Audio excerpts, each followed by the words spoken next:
விசாரணையில் காரசாரமான விவாதங்கள். ஏன்னா 2 பெட்டிஷனும் கேட்டது என்ன அப்படின்னா சிபிஐக்கு டிரான்ஸ்ஃபர் பண்ணணும் அப்படிங்கிறது தான் அவங்களுடைய மெயின் ப்ரேயர். ஓகே, 2 பெட்டிஷனில் ப்ரேயரும் அதான். நேற்று 3 கேள்வியே எழுப்பியிருந்தாங்க. பப்ளிக் டொமைனில் எஃப்ஐஆர் எப்படி லீக் அவுட் ஆச்சு? ஆல் இண்டியா சர்வீஸ் ரூல்ஸ் பிரகாரம் அவர் கவர்மெண்ட்டிட்ட பெர்மிஷன் வாங்கினார். க்ளோஸ்டு கவரில் கொடுக்கப்பட்ட எஃப்ஐஆர் ஸ்டேட்டஸ் ரிப்போர்ட்லாம் இந்த வழக்கு முடிகிற வரைக்கும் ரிஜிஸ்ட்ரார் ஜுடிஷியல் கண்ட்ரோலில் இருக்கணும்னு உத்தரவு போட்டிருக்காங்க. ஸோ அப்போ என்ன மீனிங்? இந்த விசாரணையை நிச்சயமாக ஹானரபிள் மெட்ராஸ் ஹைகோர்ட் கண்காணிக்கும் அப்படிங்கிறது தான் இதோட அர்த்தம். கோட்டூர்புரம் போலீஸ் ஸ்டேஷனோ இந்த கமிஷனரோ இந்த வழக்கை இன்வெஸ்டிகேட் பண்ணினா நிச்சயமா நியாயம் கிடைக்காது. பேய் பிசாசு மோகினி பிடாரி குட்டி சேத்தான் ரத்த காட்டேரி கெட்ட ஜுன்கள் துருவாத்மாக்கள் காத்து கருப்பு கழிப்பு நாகதோஷம் வாஸ்து தோஷம் தீராத நோய்கள் செய்வினை பிரேதாத்மா பில்லி சூனியம் ஏவல் எடுக்கும் ஜின்பாவா நிலையம். தொடர்புக்கு ஸ்கிரீனில் தெரியும் நம்பரை அணுகவும். அண்ணா யூனிவர்சிட்டி பற்றி நம்ம ஆல்ரெடி பேசியிருந்தோம் அந்த இஷ்யூ பற்றி. இப்போ பார்த்தீங்கன்னா அந்த மாணவி வழக்கில் ஹைகோர்ட் கையில் எடுத்திருக்காங்க வழக்கை. என்னென்ன நடந்துச்சு சார்? நேற்று என்ன நடந்துச்சு, இன்னைக்கு என்ன நடந்திருக்கு சார்?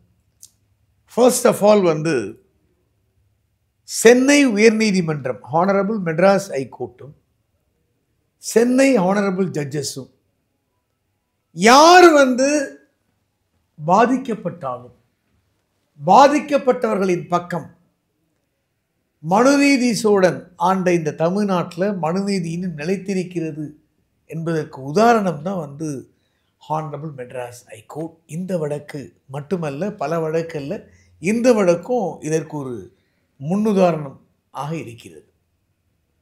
இப்போ பாதிக்கப்பட்டாங்க அப்படின்னா எல்லா ஹானரபிள் ஷியோமோட்டோவா எடுக்கிறது இல்லை. இந்த வழக்கு ஒரு public importance, public at large, women and children, safety of a girl was raped. இந்த சீரியஸ் அஃபென்ஸை அதுவும் விடுமுறை கால நீதிமன்றம் வக்கேஷன் கோர்ட்டில் எஸ்டர்டே மார்னிங் வரலட்சுமி ஒரு லெட்டர் சர்க்குலேட் பண்ணுறாங்க, சிஸ்டர் அட்வொகேட். செகண்ட் நான் மென்ஷன் பண்ணுறேன், லார்ட்ஷிப் உடனே ஒரு லெட்டர் சர்க்குலேட் பண்ணியிருக்காங்க, நாங்கள் அந்த லெட்டரை கன்வெர்ட் பண்ணி ஷியோமோட்டோவாக எடுத்துடுறோம், தென் யூ கேன் ஆர்கியூ அப்படின்றாரு லார்ட்ஷிப்ஸ். பட் நான் ஒரு பாயிண்ட் சொல்கிறேன், and the FIR was leaked and released. It has to be taken cognizance. Yes, we will see. Registry number பண்ணட்டும் 215க்கு we will see அப்படின்ட்டார். ஓகே. அப்புறம் yesterday 2:15 மணிக்கு மீண்டும் ஹானரபிள் டிவிஷன் பெஞ்ச் அமர்வு கூடுகிறது. அமர்வில் ஹானரபிள் ஜட்ஜஸ் ப்ரொசீஜரல் ஆஸ்பெக்டில் ஈவன் தோ நாங்கள் ஷியோமோட்டோ காக்னிசன்ஸ் எடுத்தால் கூட chief justice, honourable chief justice, தலைமை நீதிபதியுடைய ஒரு பர்மிஷன் வேணும் ஃபார்மலாகவே. அந்த ஆர்டர் ஃபிசிக்கலாக இல்லாமல் நாங்கள் ஆர்டர்ஸை ப்ரொனவுன்ஸ் பண்ண முடியாது. Unfortunately honourable chief justice of Madras high court is out of station, அதனால் அப்படின்னு சொல்லிட்டு இருக்காங்க. இந்த பீரியடில் லர்னட் அட்வொகேட் ஜெனரல் நாங்கள் ஆர்கியூ பண்ண ஆரம்பிக்கும் போது இல்லை, it's between court and government, private parties எல்லாம் எப்படி. Learned advocate general mister P.S. Raman, a great man, we have a great respect and regard for his majesty, Mr. P.S. Raman. He is also in our good books, we are also in his good books. பெரிய குருகுலத்திலேருந்து ஒரு பாரம்பரியமிக்க ஒரு advocate தான் இன்றைக்கி advocate general. But அவர் என்ன சொல்கிறாருன்னா இந்த வார்த்தையை சொல்கிறார், then I have made the submission. இது பப்ளிக் இம்பார்ட்டன்ஸில் எடுக்கப்பட்ட ஷியோமோட்டோ தன்னிச்சையாக எடுத்த பொதுநல வழக்கு. ஆல் ஸ்டேக் ஹோல்டர்ஸ் இதில் பார்ட்டிசிபேட் பண்ணலாம். ஸ்டேக் ஹோல்டர்ஸ்னால் யார்? கோர்ட்டுனா யார்? Advocates, court, officers of the court. We will see அப்படின்றது their lordships. அதுக்கப்புறம் மறுபடியும் அந்த 215 அது கொஞ்சம் அசம்பிள் ஆகுது. ஓகே. அப்போ என்ன சொல்கிறாங்கன்னா, இல்லை ஜெயபிரகாஷ் அண்ட் மோகன்தாஸ் நாங்கள் ரிட் பெட்டிஷனையும் ஃபைல் பண்ணியிருக்கோம், அது நம்பர் பண்ணுறதுக்கு எங்களுக்கு ஆர்டர் கொடுங்கன்னு கேட்குறாங்க. ம். உடனே தேர் லார்ட்ஷிப்ஸ் ஷியோமோட்டோவுக்கு தான் ப்ரொசீஜரல் ஆஸ்பெக்டில் ஹானரபிள் சிஜேயுடைய பர்மிஷன் ஆர்டர் அதெல்லாம் அவசியமாகுது. We will place before honourable CJ. But petition யாருனாலும் ஃபைல் பண்ணலாம், that is the right. We cannot prevent. If there is any writ petitions, we will take up. If it is in order number and additional லிஸ்ட்டில் ஷியோமோட்டோ நீங்கள் list பண்ண மாதிரி at the end of the list list பண்ணுங்க. 445க்கு மீண்டும் we will take up the matterன்றாங்க. So பாருங்கள், ஒரு பாதிக்கப்பட்ட பெண்ணுக்கு நீதி வழங்கணும்னு எஸ்டர்டே 3 தடவை இந்த வழக்கை பொறுத்த வரைக்கும் ஆனரபிள் டிவிஷன் பெஞ்ச் அமர்வு அசம்பிள் ஆகிறாங்க. அதுக்கப்புறம் ஈவினிங் அந்த Mohandas brother advocate and Varalakshmi 2 மனு வந்து லிஸ்ட் ஆகி விசாரணைக்கு வருகிறது. ஓகே.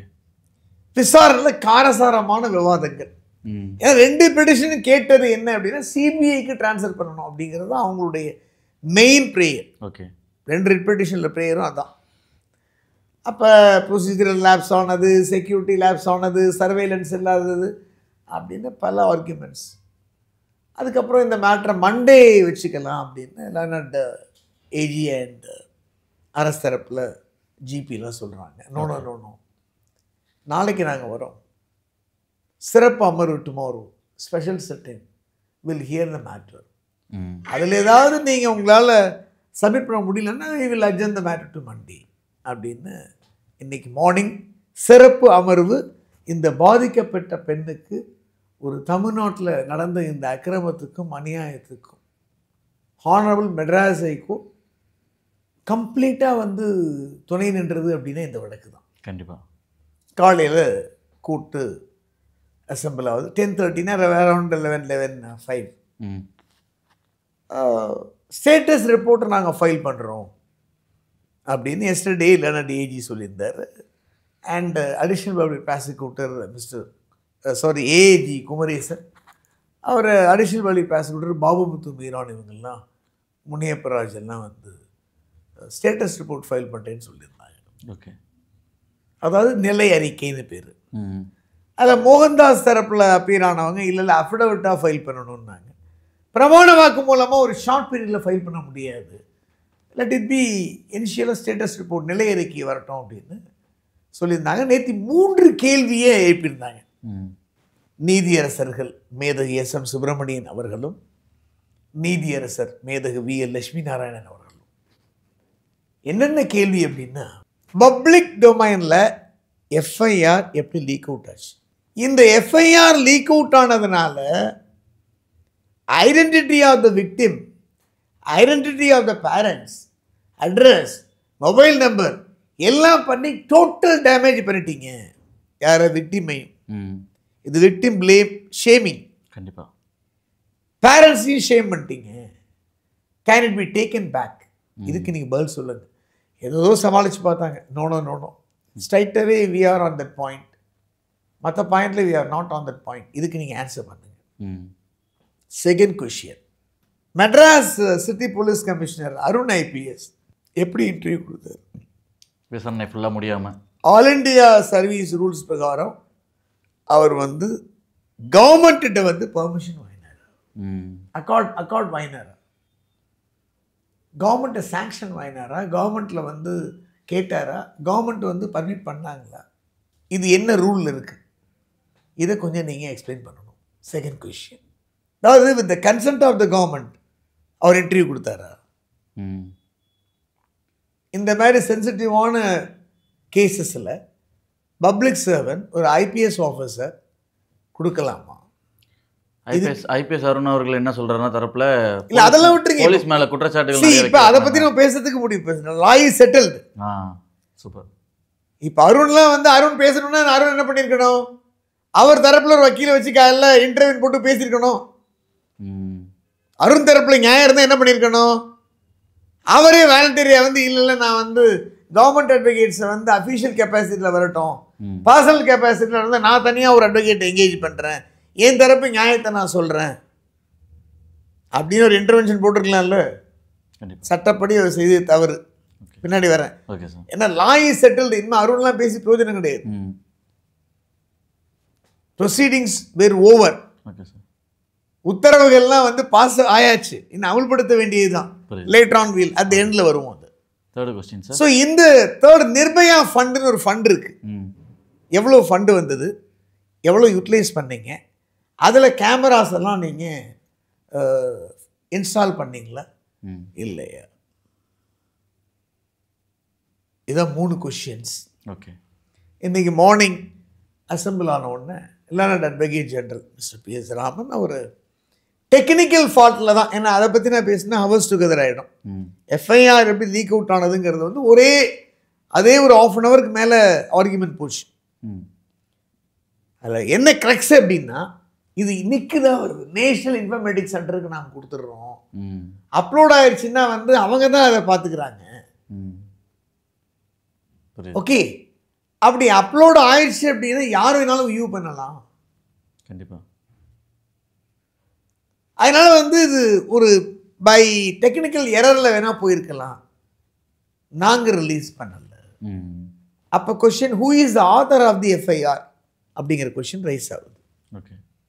சரி, நீங்கள் வியூ பண்ணுறீங்க, அதில் வந்து ஐடென்டிட்டி ஆஃப் த விக்டிம் வந்து நீங்கள் டிடெக்ஷன் பண்ணிக்கலாம்ல, ஏன் டிடெக்ஷன் பண்ணலை அப்படிங்கிற மேஜர் கொஸ்டின் வருது. அதுக்கு அவங்களால ஆன்சர் பண்ண முடியல. ஸோ டெக்னிக்கல் எரர், இது மேனுவல் எரர். ஆனால் அதில் என்ன கொஸ்டின் கேட்குறாங்க அப்படின்னா, ஆனரபிள் மேதகு நீதியரசர் லக்ஷ்மி நாராயணன் லார்ட்ஷிப் என்ன கேட்குறாருன்னா, தமிழ்நாட்டில் இத்தனை போக்சோ கேசஸ் இருக்குல்ல, விமன் ஹராஸ்மெண்ட் கேசஸ் இருக்குல்ல, எத்தனை எஃப்ஐஆர் நீங்கள் லீக் பண்ணியிருக்கீங்க, எத்தனை எஃப்ஐஆரை வியூ பண்ணியிருக்காங்க, வியூ பண்ண முடியலையே, ஸோ வாட் அப்படிங்கிற ஒரு கேள்வியை அங்கே எழுப்புறாங்க ஹானரபிள் ஜஸ்டிஸ் VLNG. இது டெக்னிக்கல் ஏரர்னு அதை முடிச்சிடுறாங்க. Okay, right, we will see to it அப்படின்றாங்க. அதுக்கப்புறம் அண்ணா யூனிவர்சிட்டி, இதுதான் அவங்க தரப்பில் ரூல், அந்த ரூல் அதுங்கிறத பின்னாடி வராங்க. அதாவது வந்து all India service rule 1968 rule 6 என்ன சொல்லுது அப்படின்னா, சில விஷயங்களுக்கு வந்து பப்ளிக்கோட சர்வெண்ட்டாக இருக்கக்கூடிய போலீஸ் அஃபீஷியல்ஸ் வந்து யூனிட் பேஸில் உள்ளவங்க, யூனிட்டடாக இருக்கிறவங்க, அந்த பேஸ் உள்ளவங்க பர்மிஷன் அப்படின்னு பண்ண தேவையில்லை, கவர்மெண்ட்டை கேட்க வேண்டிய அவசியம் கிடையாது. திடீர்னு ஒரு லா அண்ட் ஆர்டர் ப்ராப்ளம் வருது, ஹோம் சைடு போய் கேட்டிருக்க முடியாது. நாங்கள் யூஸ்வலாக வந்து இப்போ டிராஃபிக் டைவர்ஷன் வருது, புல்லட்டின்லாம் ரிலீஸ் பண்ணுறோம். புல்லட்டின்ங்கிறது வேற, இன்டர்வியூங்கிறது வேற. அவங்க சொல்கிறது புல்லட்டின் ரிலீஸ் பண்ணுறோம், தேவையில்லை அப்படிங்கிறது அவங்க வாதம். ஆனால் ரூல் 6 வந்து ரீட் பண்ணுறாங்க. அந்த ரூல் 6 ப்ரொவிசோ 2 என்ன சொல்லுது அப்படின்னா, எக்ஸப்ட் அதர்வைஸ்ங்கிற அந்த கிளாஸஸ் வருது. So would not mean that நீ இன்டர்வியூ வந்து நீங்கள் கவர்மெண்ட்டை கேட்காம கொடுக்கலாம் அப்படின்னு இதில் சொல்ல கிடையாது. இது பிளைண்டு தான் அது. ஸோ இந்த ப்ரொவிசோ 2 பொறுத்த வரைக்கும் வந்து நீங்கள் கவர்மெண்ட்டுடைய சாங்ஷன்ங்கிறதுங்கிறது மேண்டேட்டரியாக இருக்குது. இது கவர்மெண்ட் லுக் ஆஃப்டர் பண்ணணும், நாங்கள் ஆர்டர்ஸ் பாஸ் பண்ணும்போது we will see to it அப்படின்னு அதோட நிறுத்திடுறாங்க. ஓகே. அப்புறம் அண்ணா யூனிவர்சிட்டி, நாங்கள் வந்து 5-6 எக்ஸிட் பாயிண்ட் இருக்குங்க, அதில் 4 பாயிண்ட் வந்து எங்கள் கண்ட்ரோலில் இருக்குங்க, மற்ற பாயிண்ட் வந்து PWD மற்ற கண்ட்ரோல் எல்லாம் இருக்குங்க. ஸோ 4+1 தான் வந்து எங்கள் கண்ட்ரோலில் இருக்குது. 988 இது 189 ஏக்கர்ஸுங்க இந்த ஏரியா. 189 ஏக்கர்ஸில் 988 CCTV கேமராஸ் இருக்குது. அதில் 149 கேமரா ஒர்க் ஆகலை, மற்ற கேமராஸ் வந்து ஒர்க் ஆகிட்டு இருக்கு. இது நான் கான்ட்ராக்டருக்கு விட்டுட்டோம். Contractor once in a month assess பண்ணுவாங்க. இந்த இதெல்லாம் வேண்டாம். அந்த இடத்துல கேமரா இருந்தது இல்லையா சீனா ஃபக்கல்ஸ். ஸோ இது கேமரா சம்மந்தப்பட்ட ஆர்கியூமெண்ட்ஸ். ஓகே. இந்த சர்வேலன்ஸ் கேமரா சரி எப்படி நீங்கள் வந்து இவன் 7 இயர்ஸாக வந்து இங்கேயே சுற்றிட்டு இருக்கான்னா அந்த என்ட்ரி பாயிண்ட்லலாம் எப்படி என்ட்ரு ஆனா? அப்போ தேர்ட் பார்ட்டி வந்து எப்படி என்டர் பண்ணுறீங்க நீங்கள் அண்ணா யூனிவர்சிட்டி ஹை செக்யூரிட்டி கேம்பஸ்? ஆமாம். A lot of girl students, renowned university, and girl hostel is also attached. எப்படி நீங்கள் அவனை அலோவ் பண்ணீங்க? இந்த மாதிரி கேள்விகள்லாம் எழுப்பப்பட்டது. பட் வேர் இஸ் மோகன்தாஸ் தரப்பில் வந்து லாஸ்ட்டில் ஆர்கியூ பண்ணும்போது ஒரு பாயிண்ட் வருது. இல்லை எஸ்டர்டே வந்து ஒரு 76 கேமராஸ் 56 ஒர்க் ஆச்சு, பாதி ஒர்க் ஆகலைன்னு போலீஸ் கமிஷன். அப்போ அதுக்கு என்ன சொன்னாங்கன்னா அது வந்து 189 ஏக்கர்ஸ் ஆஃப் அண்ணா யூனிவர்சிட்டியில் தான் 988 கேமராஸ் இருக்குது. இந்த 76ங்கிறது வந்து அந்த ஹாஸ்டல் அண்டு மெஸ்ஸு இதில் இந்த சரௌண்டிங்கில் அதில் தான் வந்து 56 கேமரா ஒர்க் ஆகலைன்னு அவர் சொல்லியிருக்காரு. பட் இந்த 988ங்கிறது என்டையர் கேம்ப். ஆமாம். ஸோ இது அண்ணா யூனிவர்சிட்டி. நாங்கள் வந்து இன்டர்னல் கமிட்டி கொண்டு போனோம். அப்புறம் அவங்க போலீஸ்க்கு கம்ப்ளைண்ட் லான்ச் பண்ணுங்கன்னு சொன்னாங்க. அப்புறம் தான் போலீஸ் வந்தது. அப்புறம் இன்வெஸ்டிகேட் பண்ணினோம், எஃப்ஐஆர். இதில் சில விஷயங்கள் வந்து நம்ம கோர்ட் ஆர்டர் ஆனதுனால பேச முடியாது. பட் க்ரக்ஸ் என்ன அப்படின்னா லார்ட்ஷிப் கேட்குறாரு இந்த எஃப்ஐஆர் மேது நீதியரசர்கள் honestly and consciously speak will this FIR stand foot before the trial கோர்ட்டில் இந்த எஃப்ஐஆர் நிற்குமா? What is this? நீங்கள் விக்டிமை ப்ளேம் பண்ணியிருக்கீங்க, விக்டிமை ஷேம் பண்ணியிருக்கீங்க. அக்யூஸ் சம்மந்தமாக இல்லை, ஒன்றுமே இல்லை. நோ ஸ்டேஷன் ஹவுஸ் ஆஃபீஸர், அந்த ஸ்டேஷனில் உள்ள நிலைய போலீஸ் அலுவலர் இருக்கார்ல, எஸ்ஐஓ டெபுட்டேட் இன்ஸ்பெக்டரோ ஒருத்தங்க வந்து கம்ப்ளைண்ட் கொடுக்குறாங்க அப்படின்னா நீங்கள் அசிஸ்ட் பண்ண வேண்டாமா? வேர்டோட இருக்க வேண்டாமா? நீங்கள் ஏன் அசிஸ்ட் பண்ணல? அவங்க எவ்வளோ ட்ராமாவில் வந்திருப்பாங்க. ஒரு 19 year old கேர்ள், அவளுக்கு என்ன தெரியும்? கண்டிப்பாக. Is it not the bounden duty of the station house officer to assist in drafting the complaint? எதோ சொன்னாங்க, நோ வி ஓன்ட் அக்செப்ட். நார்மலாக வந்து போலீஸ் ஸ்டேஷனுக்கு போனீங்க அப்படின்னால என்ன சொல்லுவாங்கன்னா 4 விரல 8 வாங்க அப்படிம்பாங்க. ஆமாம். இது முட்டாள்தனமானது, பைத்தியக்காரத்தனமானது. நான்லாம் வந்து ஏதாவது அக்கேஷ்னலாக என் கிளைண்ட்டுக்காக நான் போனேன்னா அதை பாருப்பா, அப்போ சிஆர்பிசி, இப்போ பிஎன்எஸ்எஸ்.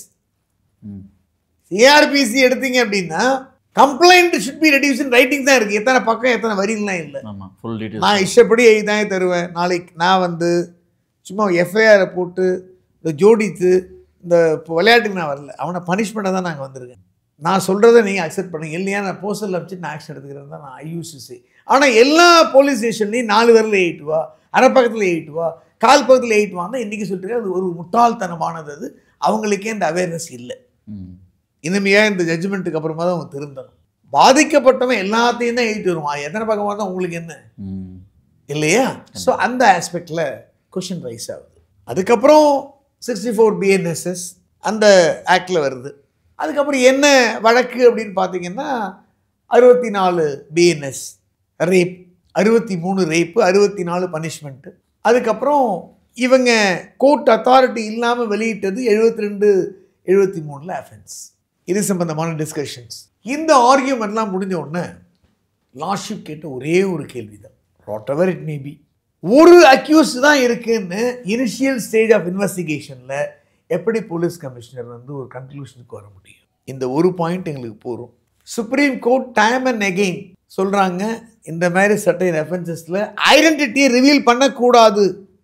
நீங்கள் ரிவீல் பண்ணிட்டீங்க, அது BNS 72, 73, 72ல் வந்து வயலேஷன். ஸோ இது 2 பாயிண்ட் எங்களுக்கு போகிறோம். இந்த ரிட் பெட்டிஷன் வந்து நாங்கள் அவங்க சிபிஐக்கே கேட்டால் கூட நாங்கள் என்டர்டெயின் பண்ணி நாங்கள் ஆர்டர்ஸை பாஸ் பண்ணுறோம் அப்படின்னு ஒரு முடிவுக்கு வராங்க. ஸோ அனைத்து வாதங்களும் முடிவடைந்து உத்தரவு பிறப்பிக்கிறாங்க. ஃபர்ஸ்ட் என்ன சொல்கிறாங்க, டிஸ்கஷன் பண்ணும்போதே ஆர்டரில் அந்த பையனோட ஃபோட்டோ எடுக்கிறான், ஃபோட்டோ எடுத்து டீனு பேரண்ட்ஸுக்கு அனுப்புன்னு மிரட்டுறான். அதுக்கப்புறம் அசால்ட் பண்ணுறான் அந்த பையனை, அந்த ஃப்ரெண்டை. லேட்டர் ஆன் வந்து attempt to molest, sexual assault ended in rape. அதையும் வீடியோ எடுக்கிறான். வீடியோ எடுத்து இன் ஃபியூச்சரில் நாங்கள் எப்போ கூப்பிட்டாலும் you have to come, you have to satisfy the so அப்படின்னு இந்த மிரட்டலோட தான் அவன் போகிறான். ஸோ 63, 64 வந்து உங்களுக்கு ரேப்பு தான். மிரட்டினதெல்லாம் வந்து எஃப்ஐஆரில் இல்லை. அதான் எஃப்ஐஆர் தான் கேட்குற, லார்ட்ஷிப் கேட்குறாரு, honestly consciously speak learned AG, mister AG, will this FIR stand foot before the trial court? இந்த எஃப்ஐஆர் நிற்குமா? அதிலே எல்லாம் முடிஞ்சு போச்சுன்னு வச்சுங்க. அப்புறம் suitable compensation should be awarded okay. அப்படிங்கிற வேர்டு வருது. ஸோ என்னென்ன உத்தரவுகள்ங்கிறது மட்டும் நம்ம பார்ப்போம். Short and concise. Okay sir. உத்தரவுகளுக்கு முன்னாடி இந்த நிவாரணத்தை நீதியை வழங்கி rendered justice women and children மாணவிகளை பாதுகாத்த சென்னை உயர்நீதிமன்றத்துக்கும் மேதகு நீதியரசர்கள் ஜஸ்டிசஸ் மிஸ்டர் எஸ்.எம். சுப்பிரமணியன் அவர்களுக்கும் மேதகு நீதியரசர் mister justice V. Lakshmi Narayanan அவர்களுக்கும் பொதுமக்கள் சார்பாகவும் பாதிக்கப்பட்டவர்கள் சார்பாகவும் உச்சநீதிமன்ற தமிழ் வழக்கறிஞர்கள் சார்பாகவும் வாழ்த்த வயது கிடையாது, வணங்குகிறோம். இதயபூர்வமான நன்றியை தெரிவித்து நீதியை நிலைநாட்டிய நீதியரசர்களுக்கு வணக்கங்கள், இதயபூர்வமான நன்றிகள். அவர்கள் நீடூழி வாழ வேண்டும். ஃபர்ஸ்ட் என்ன சொல்கிறாங்க அப்படின்னா, தமிழக அரசு எஃப்ஐஆர் லீக் பண்ணி விக்டிம் ஷேமிங், விக்டிம் பிளேமிங், பேரண்ட்ஸை டேமேஜ் பண்ணது அப்படிங்கிறது ஏற்றுக்கொள்ள முடியாதது. 61 ஜட்ஜ்மெண்ட் எடுக்கிறாங்க. 1961 ரத்தனமாலா வெர்சஸ் மெட்ராஸ் ஹைகோர்ட். இந்த ஜெயிலாம் யாருக்கு போய் நாங்களே படிச்சிருக்க மாட்டோம். ரத்தனமாலா எதிர் சென்னை உயர்நீதிமன்ற அந்த தீர்ப்பு எடுக்கிறாங்க. அதில் even for prostitutes the dignity அந்த ஜட்ஜ்மெண்ட்ஸ். அதுக்கப்புறம் ஒரு youth versus union of India ஒரு ஜட்ஜ்மெண்ட். அப்புறம் சக்சேனா ஜட்ஜ்மெண்ட். இந்த ஜட்ஜ்மெண்ட்ஸ் எல்லாம் உங்களுக்கு கோட் பண்ணுறாங்க. கோட் பண்ணிட்டு இதன் பிரகாரம் நாங்கள் எஃப்ஐஆர் லீக் பண்ணது சட்டவிரோதம், ஐடென்டிட்டியை ரிவீல் பண்ணது வயலேஷன். ஸோ இன்டரீம் காம்பன்சேஷன் எல்லாம் கேட்டுக்குங்க. இது இடைக்கால நிவாரணம். பாதிக்கப்பட்டவங்க மறுபடியும் ஹானரபிள் ஹைகோர்ட்டில் இதே ரிட் பெட்டிஷனில் ஒரு மனுவை தாக்கல் பண்ணி ரீஓப்பன் பண்ணாங்கன்னு வச்சுக்கோங்க, இன்னும் காம்பன்சேஷன் கேட்கலாம். அது பாதிக்கப்பட்ட பெற்றோர்கள் அண்ட் அந்த கேர்ளை பாவம் அவங்கள பொறுத்து இருக்கு. 25 லட்சம் ரூபாயை தமிழக அரசு இடைக்கால இழப்பீடாக நிவாரணமாக வழங்க வேண்டும். இதை யாரெல்லாம் டெர்லிக்ஷன் ஆஃப் டியூட்டி, யாரெல்லாம் லேப்ஸை கமிட் பண்ணாங்களோ, யாரெல்லாம் இதில் இன்வால்வ் ஆனாங்களோ அந்த ஆஃபீஸர்ஸ்லேருந்து நீங்கள் ரெக்கவரி பண்ணிங்க. அடுத்தது police commissioner Madras Arun IPS அவர் கவர்மெண்ட் கேட்காம ரூல் 6 அதில் வேகா தான் இருக்குது. ஸோ கவர்மெண்ட் இதில் ஒரு இன்டெலிஜென்ஸை இன்டர்ஃபியர் பண்ணி ஒரு ஆர்டர்ஸை அவங்க சொல்லணும். அதாவது அவங்க அட்லீஸ்ட் இன்டெலிஜென்ஸாக பண்ணணும். They must see to it. So அவர் பப்ளிக் டொமைனில் போய் ஒரு சென்சிட்டிவான வழக்கில் இன்வெஸ்டிகேஷன் ஆரம்ப கட்ட விசாரணையில் இருக்கும் பொழுது ஒரு அக்யூஸ்டு மட்டும்தான் இந்த வழக்கில், அதுக்கு லண்டன் அட்வொகேட் ஜெனரல் விளக்கம் கொடுக்கிறார். இதுவரை நாங்கள் ஒரு அக்யூஸ்டை தான் நாங்கள் அரசு செய்திருக்கிறோம், அவன் பெயர் ஞானசேகர் அப்படின்னு தான். இல்லை அப்படிதான் அவர் மேனேஜ் பண்ணுறார். யார்? London advocate general. But more so whatever it may be howsoever, அவர் ஒரு வழக்கு, இந்த வழக்கில் இவன் தான் அக்யூஸ்ட் அப்படின்னு அவர் டைவல்ஜ் பண்ணார் பாருங்க, ரிவீல் பண்ணார் பாருங்க. அதை எந்த காரணத்தினாலும் ஏற்றுக்கொள்ள முடியாது. It's a clear cut violation. Divulge. Once எஃப்ஐஆரில் ஐடென்டிட்டி ரிவீல் பண்ணுறீங்க, அடுத்தது நீங்களாக கன்க்ளூஷனுக்கு வரீங்க, இதை ஏற்றுக்கொள்ள முடியாது, இது சட்டவிரோதம், அன்லாஃபுல். அதனால் relevant law, as per relevant லாவில் ரெலவெண்ட் சர்வீஸ் ரூல்ஸில் மெட்ராஸ் சிட்டி போலீஸ் கமிஷனர் மேலே அப்ரோப்ரியேட் ஆக்ஷன் எடுக்க வேண்டும். அவரை அப்ரோப்ரியேட் ஆக்ஷன் எடுத்து டெல்ட் பண்ணணும் அப்படிங்கிறது இந்த வழக்கில் மெயினான உத்தரவு. ஏன்னா நாளைக்கு இது போன்ற வழக்கில் வரக்கூடாது. இந்த மாதிரி வேறு ஏதாவது வழக்கில் வந்தால் கூட யாராவது இது மாதிரி எஸ்பியோ டிஎஸ்பியோ இல்லை கமிஷனர் ஆஃப் போலீஸோ இல்லை டிஐஜியோ ஐஜியோ ஏடிஜிபி லெவலில் இன்டர்வியூ கொடுத்தாங்கன்னா இதுதான் துறை ரீதியான நடவடிக்கை இல்லையா? அண்ட் ஆஸ் பர் ரெலவெண்ட் லா, அதான் 72 BNS. அதை நீங்கள் எஃப்ஐஆர் அவர் மேலே போட்டிங்கன்னா 2 வருஷம் சிறை தண்டனை வித் ஃபைன் வருது. அதில் பட் பண்ணுவாங்களா இல்லையான்னு நமக்கு தெரியாது. இந்த உத்தரவு வந்த உடனே அவர் சஸ்பெண்ட் பண்ணியிருக்கணும். சட்ட போலீஸ் கமிஷனர் ட்ரான்ஸ்ஃபராவது பண்ணியிருக்கணும் அட்லீஸ்ட்டு, இல்லை காத்திருப்பு பட்டியலையாவது வச்சுருக்கணும். இது வரைக்கும் நடக்கலன்னு நினைக்கிறேன். Till this minute, till this second. அடுத்தது பாதிக்கப்பட்ட மாணவி கவுன்சிலிங் கொடுக்கணும். அண்ணா யூனிவர்சிட்டி எந்த விதமான தடங்களும் இல்லாமல் அவங்க அடுத்த கல்வியாண்டை தொடர்வதற்கு நீங்கள் கவுன்சிலிங் கொடுக்கணும். அந்த கல்வியாண்டு முடிந்து டிகிரி அவங்க முடிச்சு வர வரைக்கும் எந்த ஃபீஸும் அவங்கள்ட்ட வாங்கக்கூடாது. அதாவது டியூஷன் ஃபீஸாக இருக்கட்டும், எக்ஸாம் ஃபீஸாக இருக்கட்டும், Hostel ஹாஸ்டல் ஃபீஸ், எந்த ஃபீஸும் வாங்கக்கூடாது. அடுத்தது இன்டர்னல் கமிட்டி வந்து ப்ரூவ்டு எஃபிஷியன்சி, அந்த வேர்டை பாருங்க, ப்ரூவ்டு எஃபிஷியன்சி உள்ளவங்களை நீங்கள் அப்பாயிண்ட் பண்ணி உங்கள் இன்டர்னல் கம்ப்ளைண்ட் கமிட்டியை பலப்படுத்துங்க. செக்யூரிட்டியை வந்து ஸ்ட்ரெங்தன் பண்ணுங்க, சர்வைலன்ஸ் பண்ணுங்க. இந்த மாதிரி உங்களுக்கு ஏகப்பட்ட, அதோடு இல்லாமல் இந்த சீல்டு கவர், அதாவது க்ளோஸ்டு கவரில் கொடுக்கப்பட்ட எஃப்ஐஆர் ஸ்டேட்டஸ் ரிப்போர்ட்லாம் இந்த வழக்கு முடிகிற வரைக்கும் ரிஜிஸ்ட்ரார் ஜுடிஷியல் கண்ட்ரோலில் இருக்கணும்னு உத்தரவு போட்டிருக்காங்க. ஸோ அப்போ என்ன மீனிங்? இந்த விசாரணையை நிச்சயமாக ஹானரபிள் மெட்ராஸ் ஹைகோர்ட் கண்காணிக்கும் அப்படிங்கிறது தான் இதோட அர்த்தம். ஸோ இதெல்லாம் நாங்கள் கன்சிடர் பண்ணும் பொழுது கோட்டூர்புரம் போலீஸ் ஸ்டேஷனோ இந்த கமிஷனரோ இந்த வழக்கை இன்வெஸ்டிகேட் பண்ணினா நிச்சயமாக வந்து நியாயம் கிடைக்காது. ஃபேர் அண்ட் ஃப்ரீ இன்வெஸ்டிகேஷன் இருக்குமா அப்படிங்கிற பெருத்த சந்தேகம் எழுகிறது. அதனால் நாங்கள் வந்து என்ன பண்ணுறோம் அப்படின்னா, அவங்க சிபிஐ கேட்டிருக்காங்க, தட்ஸ் வி வில் கன்சிடர், அதை நாங்கள் ஆஸ் பர் லா டீல் பண்ணிக்கிறோம். எங்களை பொறுத்தவரை எஸ்ஐடி டீம் வந்து நாங்கள் ஃபார்ம் பண்ண விரும்புகிறோம். அப்போ லார்ட் அட்வொகேட் ஜெனரல் ஸ்பான்டானியஸ்லி வெல்கம்டு அவர் டிசிஷன். அப்புறம் ஆஃபீஸர் நேமை கொடுக்குறாங்க, ஒரு 8 ஆஃபீஸர் நேம் கொடுக்குறாங்க. அதில் தமிழ்நாடு போலீஸ் கேடர் வேண்டாம், ஆல் இண்டியா ஐபிஎஸ் ஆஃபீஸர்ஸ் தான் அவங்க கம்பல்சரியாக நாங்கள் இன்க்ளூட் பண்ணுவோம் அப்படின்றாங்க. ஒரு மெயில் கொடுக்குறாங்க, மெயில் வேணான்றாங்க. அதுக்கப்புறம் ஒரு லேடி அவங்க வந்து இன்னபிலிட்டி எக்ஸ்பிரஸ் பண்ணுறாங்க.